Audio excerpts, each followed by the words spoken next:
Mesdames, Messieurs, bonsoir et merci de votre fidélité à ce grand rendez-vous d'information. Au sommaire de ce journal, l'humanité célèbre demain la 133e journée internationale de lutte contre le VIH-Sida. En Guinée, les autorités sont en première ligne dans ce combat. Plusieurs actions sont envisagées pour freiner la propagation de la maladie. À Dakar, plusieurs pays africains échangent avec la Chine sur le renforcement de leur partenariat. Plusieurs aspects ont été passés en revue et la Guinée participe à ces travaux. Le secteur de l'éducation confronté à un déficit d'infrastructures, plusieurs bâtiments sont complètement dégradés. Les responsables sollicitent l'appui du gouvernement. C'est tout pour les titres. Une fois encore, bonsoir et bienvenue dans ce journal qu'on ouvre par cette ordonnance du chef de l'État. Ordonnance 006 PRG SGG 2021 portant modification de certaines dispositions de la loi organique L054 CNT 2013 portant statut des magistrats. Le président de la transition, vu la charte de la transition, vu la déclaration de prise effective du pouvoir par le CNRD en date du 5 septembre 2021, sur le rapport du ministre de la Justice et des Droits de l'Homme, ordonne, article 1er, l'article 5 de la loi organique L054 CNT 2013 portant statut des magistrats est modifié comme suit. Les magistrats du siège sont les premiers présidents des juridictions supérieures, les présidents de chambre et les conseillers de juridiction supérieure, les magistrats référendaires et les auditeurs des juridictions supérieures, les premiers présidents des cours d'appel, les présidents des chambres et les conseillers des cours d'appel, les premiers présidents, les présidents et conseillers des cours d'appel de commerce, les présidents de chambre et les juges de juridiction spéciale, les présidents de tribunaux de première instance et les présidents de section des dits tribunaux, les présidents des tribunaux de commerce et les présidents de section des dits tribunaux, les présidents des tribunaux du travail, les présidents des juridictions pour mineurs et juges des enfants, les juges de paix, les doyens des juges d'inscription et les juges d'inscription. Article 2. L'article 6 de la loi organique L054 CNT 2013 portant statut des magistrats est modifié comme suit. Les magistrats du parquet sont les procureurs généraux, les avocats généraux, les substituts des procureurs généraux, les procureurs de la République et leurs substituts, les procureurs spéciaux et leurs substituts. Article 3. L'article 7 de la loi organique L054 CNT 2013 portant statut des magistrats est modifié comme suit. Nul ne peut être admis à la formation de magistrat s'il ne réunit les conditions suivantes. Être de nationalité guinéenne, être âgé de 35 ans au plus, jouir de ses droits civils et civiques et être de bonne moralité, être titulaire au moins d'un master M2 en droit, être reconnu médicalement apte, être admis au concours d'accès à la formation du magistrat. Article 4. L'article 11 de la loi organique L054 CNT 2013 portant statut des magistrats est modifié comme suit. Peuvent être nommés magistrats les avocats inscrits au barreau guinéen et ayant au moins 5 années de pratique professionnelle, les avocats guinéens inscrits dans les barreaux étrangers et ayant au moins 5 années de pratique professionnelle, les enseignants-chercheurs dans une faculté de droit ou institut de recherche ayant au moins 5 années d'ancienneté dans les 10 fonctions et titulaires au moins d'un master M2 en droit. Article 5. La présente ordonnance qui abroge toute disposition antérieure contraire sera enregistrée et publiée au journal officiel de la République. Conakry, le 30 novembre 2021, signé colonel Mamadi Doumbouya. Toujours dans l'actualité, je vous propose ce communiqué du CNRD. Suivez. Communiqué dans le cadre de son programme de renforcement de l'unité nationale et d'apaisement, le Comité national de rassemblement pour le développement et son président, son Excellence le colonel Mamadi Doumbouya, président de la transition, chef de l'État, chef suprême des armées, ont accueilli favorablement les demandes de visite au pays formulées par les anciens chefs d'État vivant à l'étranger, le commandant à la retraite Moussa Dadis Camara et le général d'armée à la retraite Sekouba Konaté. Le gouvernement de la République sera instruit très prochainement par le président de la transition à prendre attache avec les deux anciens chefs d'État pour examiner au cas par cas les modalités concrètes des visites sus-mentionnées. Le Comité national du Rassemblement pour le développement et son président tiennent à informer la communauté nationale et internationale que cet acte purement humanitaire ne traduit en rien une volonté d'ingérence dans une quelconque procédure judiciaire. Vive le CNRD, vive l'unité nationale, vive la République de Guinée. Je vous remercie. Je vous l'annonçais dans les titres, l'humanité célèbre demain la 33e journée internationale de lutte contre le VIH-Sida, une célébration placée sous le sceau de la lutte contre les inégalités et l'engagement à vaincre la maladie. À la veille de cette célébration, nous vous proposons la déclaration du Premier ministre Mohamed Beavogui qui réitère la volonté du président de la transition à tout mettre en œuvre pour lutter efficacement contre le VIH-Sida. Suivez, il est au micro de Hadi Kamara. Guinéennes et Guinéens, mes chers compatriotes, nous allons célébrer demain 1er décembre 2021 la 33e journée internationale de lutte contre le sida. Mettre fin aux inégalités, mettre fin au sida, mettre fin aux pandémies est le thème de cette année. À cette occasion solennelle, je m'incline pieusement devant la mémoire des victimes du VIH et exprime ma compassion à leurs familles. Je veux leur dire que dans cette longue lutte, la solidarité de l'État guinéen sera sans faille. Chers compatriotes, je suis convaincu que pour éradiquer les inégalités d'ici 2030, il faut de l'audace et beaucoup d'imagination pour instaurer une société juste dans laquelle les droits des personnes vivant avec le VIH seront respectés. Cet engagement est au cœur de la vision du CNRD qui ambitionne pour notre pays plus d'inclusion et moins d'inégalités.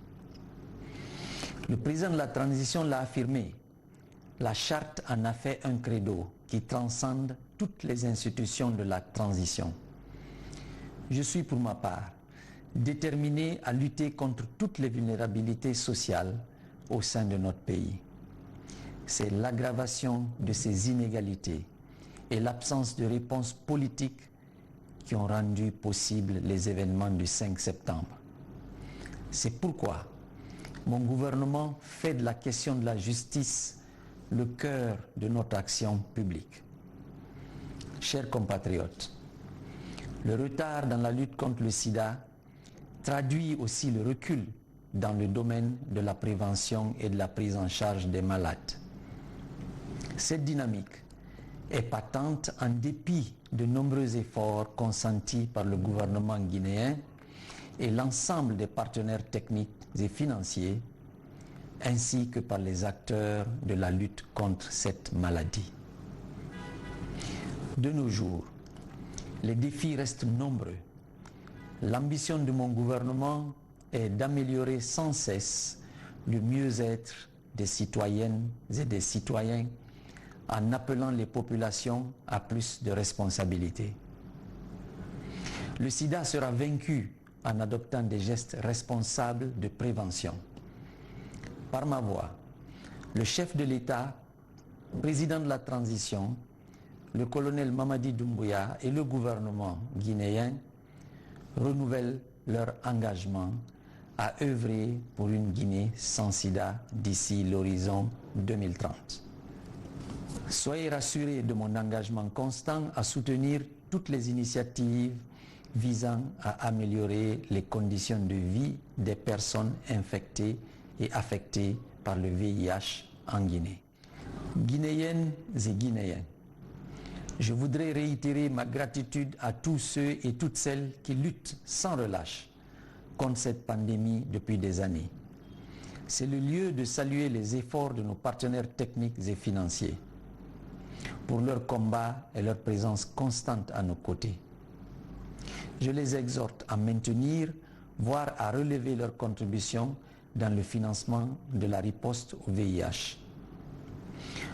Pour l'éradication de cette maladie dans notre pays, j'en appelle à l'union sacrée. Remobilisons-nous davantage. Partenaires techniques et financiers, représentants nationaux et locaux, autorités politiques et administratives, ONG, réseaux et associations des personnes vivant avec le VIH. Renforçons notre engagement. Vive la République de Guinée, vive l'égalité. Je vous remercie. Lutte contre le sida toujours, le système des Nations Unies de son côté exhorte les pays à renforcer la résilience à travers les campagnes de sensibilisation.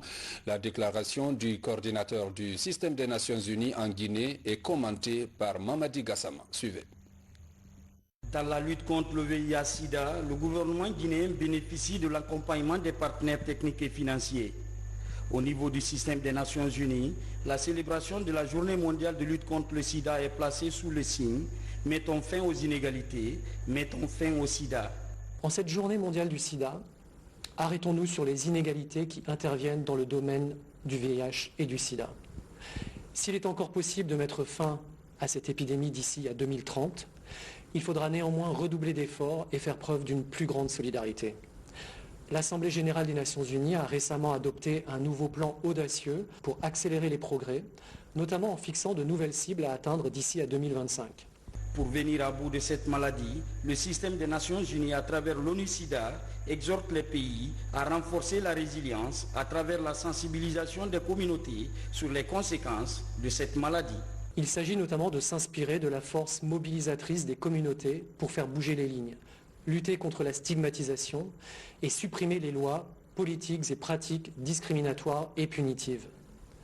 Nous devons également lever les obstacles financiers aux soins de santé et investir davantage dans les services publics essentiels afin que chaque personne, où qu'elle soit, puisse bénéficier d'une couverture sanitaire universelle.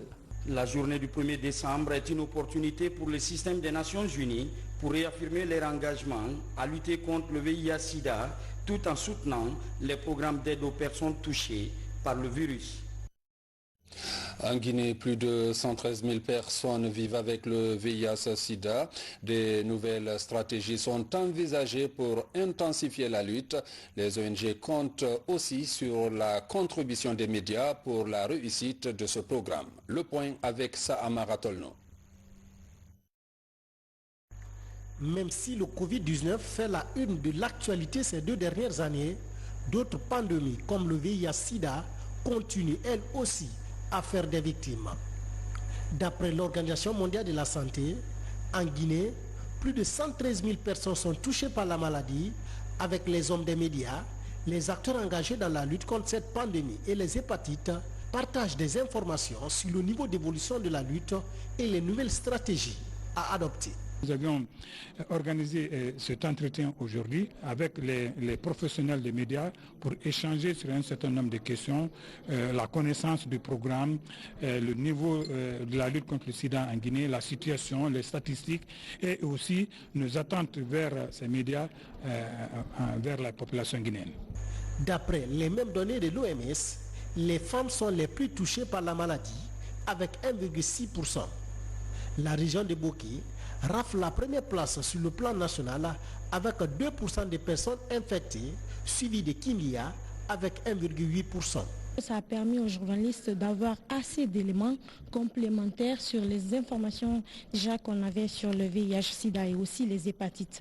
Du coup, on sait maintenant, on a une idée sur les statistiques de l'évolution du VIH-Sida à travers la Guinée, et surtout aussi à travers la capitale Conakry. Et aussi sur l'hépatite, Parce que moi, je n'avais pas assez d'informations pour dire vrai sur l'hépatite.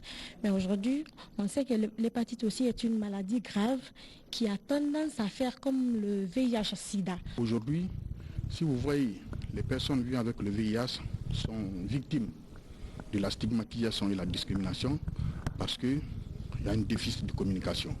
Donc cette rencontre, vraiment, c'est une opportunité pour nous, les acteurs de la société civile, pour associer les masses médias à nous amener, à nous assister dans le combat.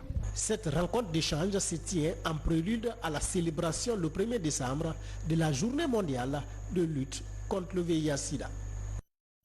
Santé en cœur, l'hôpital régional de l'Abbé bénéficie d'un lot important d'équipements. C'est un geste du chef de l'État colonel Mamadi Doumbouya pour améliorer la qualité des services au bénéfice des citoyens. Reportage Abdoulaye Diallo, Sarafdine Diallo. Ce don est composé de 2 chambres froides de 10 corps, des mobiliers de bureau, 2 radiographiques pour les examens de différentes pathologies, une table opératoire, une couveuse, un moniteur et des lits. J'ai un sentiment de satisfaction à l'égard de monsieur le chef de l'État, chef suprême des armées, colonel Mamadi Doumbouya, qui ne cesse de fournir d'efforts pour se mettre aux côtés du service de santé de la République, pour que la population en bénéficie. Ce geste du président de la transition répond à un souci longtemps exprimé par les responsables de cet hôpital. C'est pourquoi ils promettent une gestion judicieuse et rationnelle. Je commencer par remercier très sincèrement le président de la République, le colonel Mamadi Doumbouya, qui a aussitôt pensé à nos structures de santé.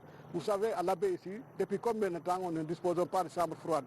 Et aujourd'hui, on a eu la chance d'avoir 2 chambres froides qui nous permettront de conserver les corps quand on en a besoin.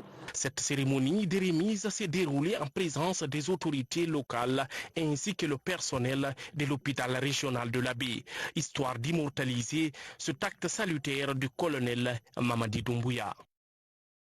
À l'instar des autres pays africains, la Guinée opte pour la mise en place d'une plateforme vaccinale au cours de la 2e année de vie, mais également l'introduction de la 2e dose du vaccin contre la rougeole. La plateforme bénéficie du soutien des partenaires au développement. Reportage Marwan Kamara, Algassimouba. La plateforme vaccinale au cours de la 2e année de vie de l'enfant se définit comme étant un ensemble de stratégies visant le renforcement du système de vaccination. Après la mise en place de cette plateforme et l'introduction de la 2e dose du vaccin contre la rougeole, les travaux vont débuter.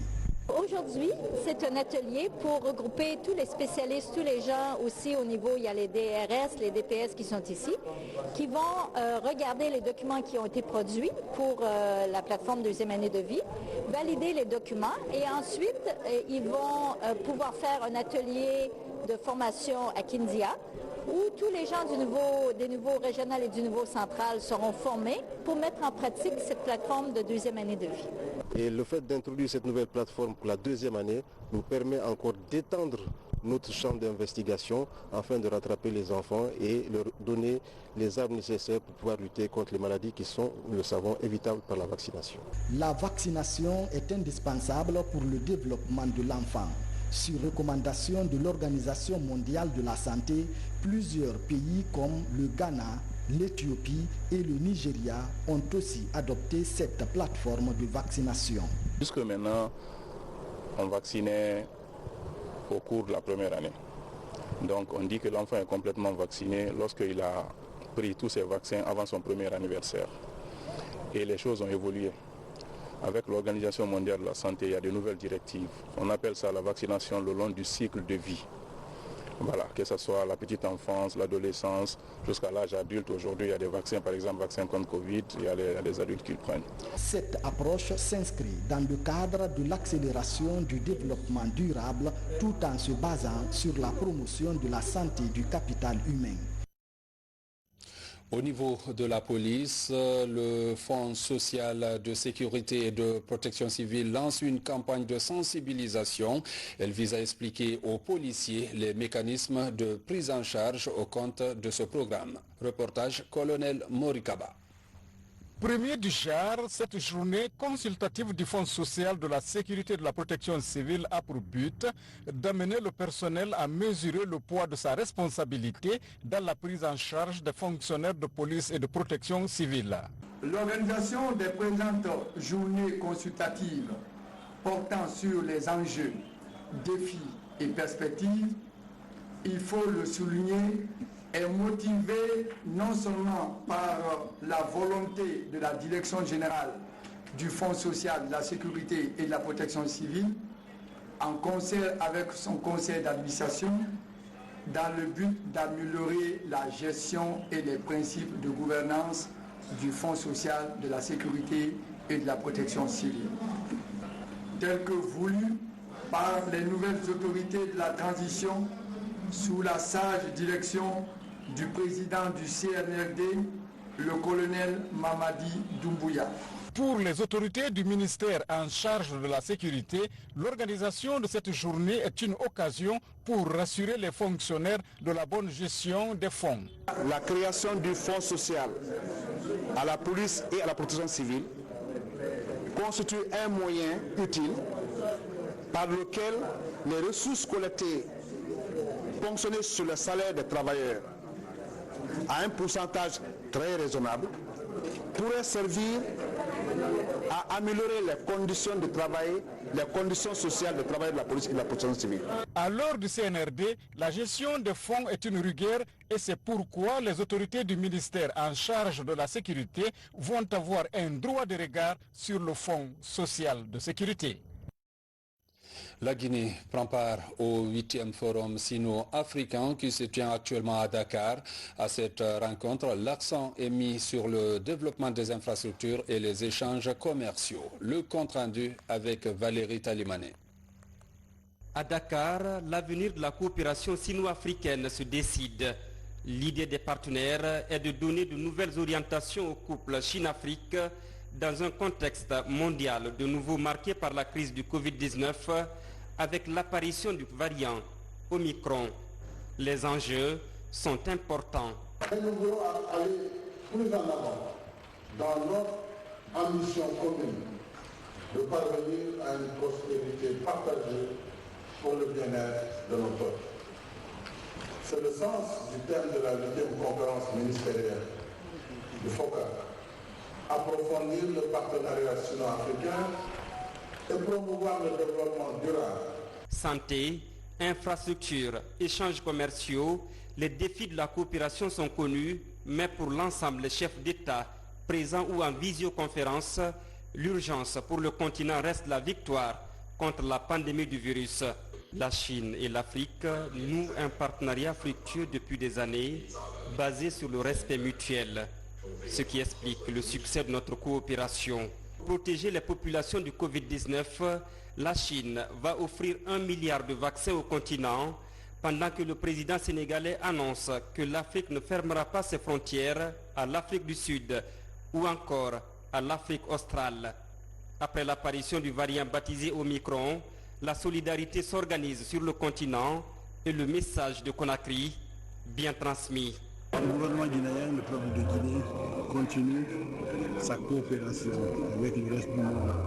Et nous voulons la fructifier cette coopération, rassurer nos partenaires que tout sera mis en œuvre pour que notre coopération avec le monde extérieur ira et s'améliore. Il n'y aura pas de dérapage. Ici à Dakar, les travaux ont duré 48 heures. Ce mardi, ils ont été essentiellement consacrés à une séance plénière au cours de laquelle les représentants de délégations présentes à ce forum se sont succédés à la tribune du 8e forum sino-africain. L'occasion pour le ministre guinéen des Affaires étrangères et sa délégation de présenter les contributions de notre pays pour la promotion de la coopération sino-africaine. En marge des travaux de ce forum sur la coopération sino-africaine, le ministre guinéen des Affaires étrangères s'est entretenu avec son homologue chinois. Au menu des échanges, la coopération avec la Guinée et pour accompagner la transition dans notre pays, la Chine annonce l'octroi d'un montant de 50 millions de yuan, soit environ 8 millions de dollars. Sur le plan économique, une centaine de cadres du secteur bancaire, des assurances et institutions de microfinance se sont retrouvés pour valider le rapport d'évaluation du secteur réalisé par la Banque centrale. De l'analyse de la situation, il ressort que des résultats encourageants ont été réalisés. Boubacar Ba. Ce rapport d'évaluation et de diagnostic du secteur financier guinéen, réalisé par des cadres du Centre de recherche en finances appliquées de Thiès sur l'assistance de la BAD, s'inscrit dans le cadre de la modernisation des agrégats financiers, l'amélioration de sa gouvernance en vue de l'automatisation des banques et institutions y afférentes. Cette étude, qui fait suite à celle de 2013, devrait permettre la mise en place des marchés boursiers, le développement de la monétique pour une meilleure digitalisation. Les experts ont mis en exergue les atouts et les faiblesses de l'économie nationale en prenant en considération les réformes menées depuis 2013 face aux pratiques dans la sous-région et le reste du monde. L'objectif est de présenter les résultats de l'étude aux principaux acteurs et partenaires concernés, de recueillir les commentaires et suggestions des participants et d'élaborer puis valider un plan d'action pour la mise en œuvre des nombreuses recommandations. À date, la mise en place d'un reporting et de supervision des banques et institutions de microfinance, l'amélioration de la salle des marchés et la création d'une bourse des valeurs en Guinée est en cours d'exécution. J'invite les cadres de la Banque centrale et tous les acteurs impliqués dans ces travaux à finaliser le plan d'action opérationnel à soumettre aux autorités dans un bref délai. Les termes de référence et les avis à manifestation d'intérêt sont soumis au service de la BAD pour avis de non-objection. Pour la bourse, le projet de contrat du consultant est en cours d'amendement à la BAD toujours. Je voudrais inviter la BAD à continuer de faire confiance à la Guinée. De l'avis du président du conseil d'administration de Vista Bank, les résultats du secteur financier guinéen sont appréciables. On constate que le système financier guinéen a fait beaucoup de progrès. Les cadres et dirigeants guinéens du système financier ont fait des observations pertinentes pour permettre au cabinet d'intégrer afin d'adopter un document final à la convenance de toutes les parties. Signalons que les résultats issus de ces travaux permettront sans nul doute aux autorités monétaires de mettre en place les mécanismes adaptés et les actions appropriées en vue de redynamiser notre secteur financier et une mise à jour des statistiques du pays. Une autre évaluation envisagée par la Société Électricité de Guinée, EDG, veut connaître le nombre de ses abonnés. À cet effet, 2000 jeunes seront déployés sur le terrain pour recenser tous les clients de Conakry. L'exercice va durer 4 mois. Les agents suivent actuellement une formation. Moussa Komara. Recenser tous les abonnés de l'électricité de Guinée à Conakry et environ, c'est la difficile mission qu'attendent ces jeunes recrues. L'opération commence mi-décembre et va durer 4 mois. Mais avant, cette formation théorique sur la codification et les techniques à utiliser est un passage obligé. Aujourd'hui, nous allons former 200 personnes qui sont repartis en des groupes pédagogiques. Et chaque groupe, on a au moins 25 personnes dans la salle. Et après la formation théorique, ils vont directement sur le réseau dans la zone de Lambani. Et il y a des collaborateurs qui les reçoivent là-bas et puis ils font la pratique. Déjà, on a formé 4 groupes, c'est le 5e. Pendant cette campagne, tous les abonnés du réseau et ceux qui opèrent dans la fraude seront recensés par ces jeunes stagiaires. C'est aussi l'occasion pour nous de lancer un appel à toutes les populations guinéennes qui vont très bientôt voir arriver chez eux des jeunes. Il y en a 200 en tout qui vont être répartis dans tout Conakry et sur toute l'étendue du territoire, qui vont venir les sensibiliser sur ce qu'on est en train de faire au niveau de EDG et aussi les sensibiliser sur l'importance de pouvoir économiser l'énergie. Et on souhaite que ces populations-là les accordent un bon accueil. Avoir une base de données fiable est tout l'objectif de cet exercice initié par EDG, dont le dernier recensement remonte à 2019, avec 1 million de consommateurs répertoriés sur le réseau. 47,8% de ces consommateurs vivent en milieu urbain et 2% en zone rurale. Dans le secteur de l'aquaculture, la ministre vient de rencontrer un partenaire de taille. Il s'agit d'appuyer le secteur à travers le pays. Le point avec Fatoumata Kourouma. Le projet pisciculture commerciale familiale Piscofam est une suite logique des premiers projets financés par l'Agence française de développement AFD depuis 2000. Le projet vise à professionnaliser la pisciculture. Une mission vient de terminer une étude d'évaluation et de suivi à Zérékoré. Des leçons sont déjà tirées. C'est un projet qui a démarré il y a à peu près 2 ans, qui est la suite de 2 autres projets soutenus par l'AFD et qui visent la réduction de la pauvreté à travers le développement de la sécurité alimentaire et nutritionnelle et l'augmentation des revenus via une activité qui est la pisciculture paysanne.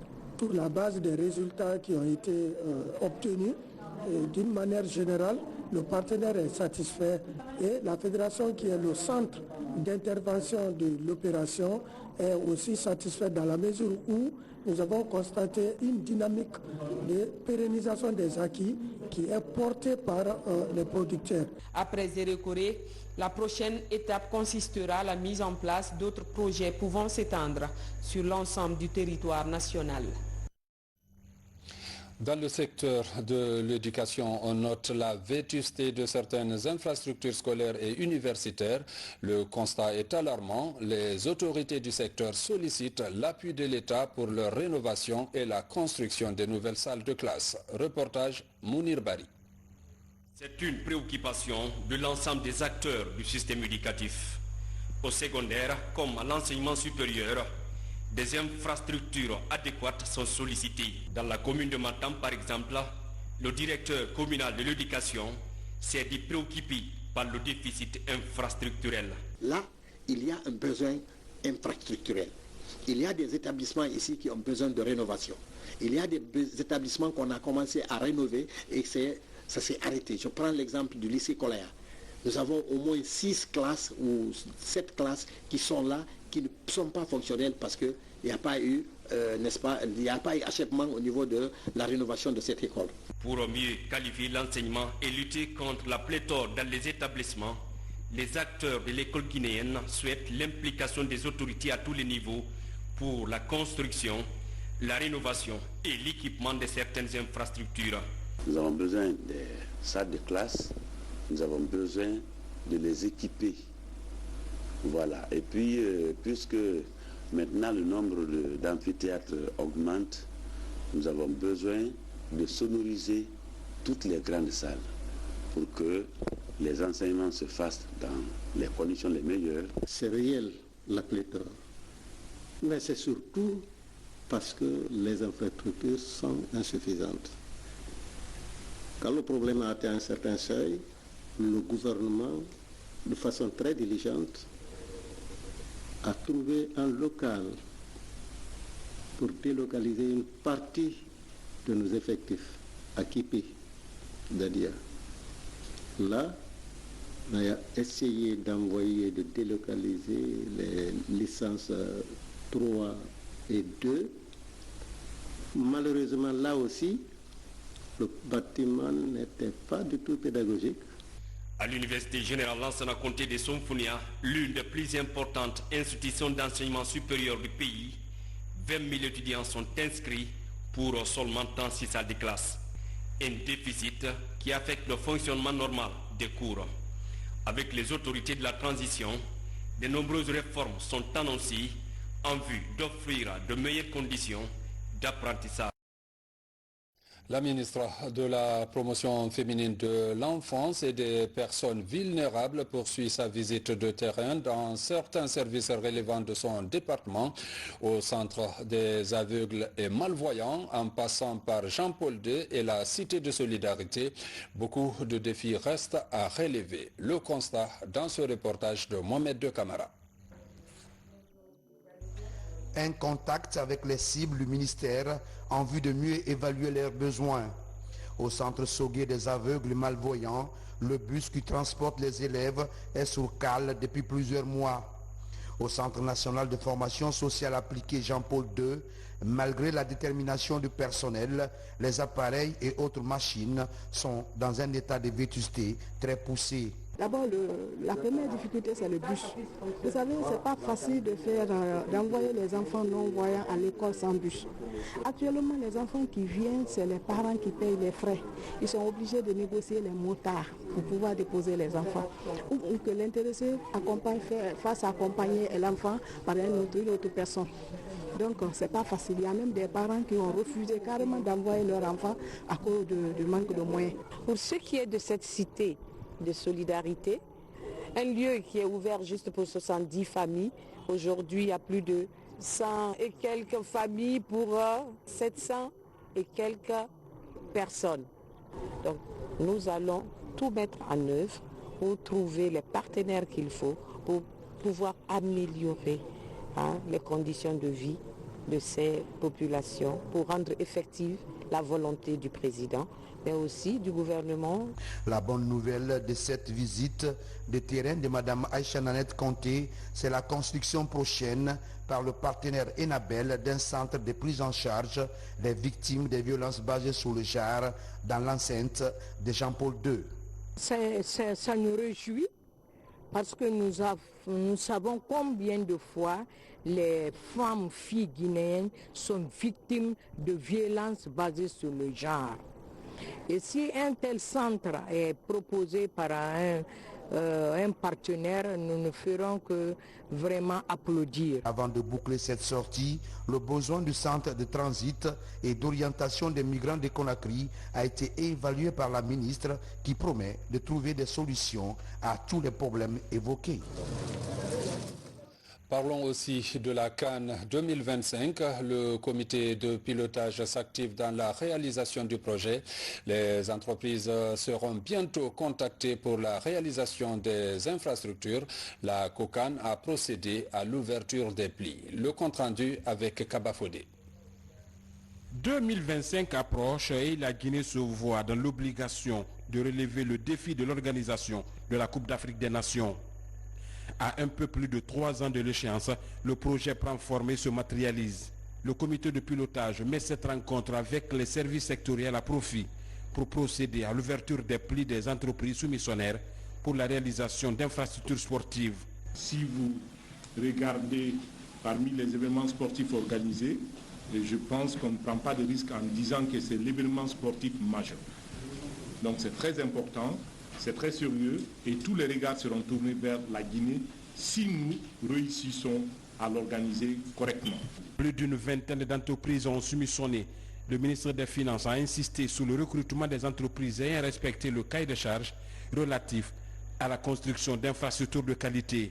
En termes d'appel, il faudrait qu'on soit vigilant par rapport aux capacités des entreprises qui ont soumissionné. Il faudrait que nous-mêmes, en tant qu'évaluateurs, que nous n'ayons pas de prise d'intérêt. Le seul intérêt que nous devons avoir derrière chaque dossier doit être l'intérêt de la nation. Pour la Coupe d'Afrique des Nations, la Guinée a besoin de 6 stades avec des villages CAN d'ici à l'horizon 2024. Et pour ce faire, le ministre des Sports demande l'implication de tous les acteurs concernés pour l'atteinte des objectifs. CAN 2025 est tout prêt, oui, effectivement, on est pris par le temps, mais je pense que si on a des projets qui sont solides, vraiment, et qu'il y a un soutien du président de la République, M. Mamadi Doumbouya, et du Premier ministre et des membres du gouvernement qui l'accompagnent, je pense qu'on peut relever le défi vraiment. Avec cette ouverture des plis, c'est une autre étape qui est franchie dans le programme du COCAN qui, dans les jours à venir, va procéder au lancement des travaux concernant la réalisation d'infrastructures dans la perspective de la CAN Guinée 2025. Mesdames, Messieurs, c'est la fin de cette édition. Merci à vous qui nous suivez dans le Nabaya comme partout ailleurs dans le monde. Bonne suite de programme sur la RTG.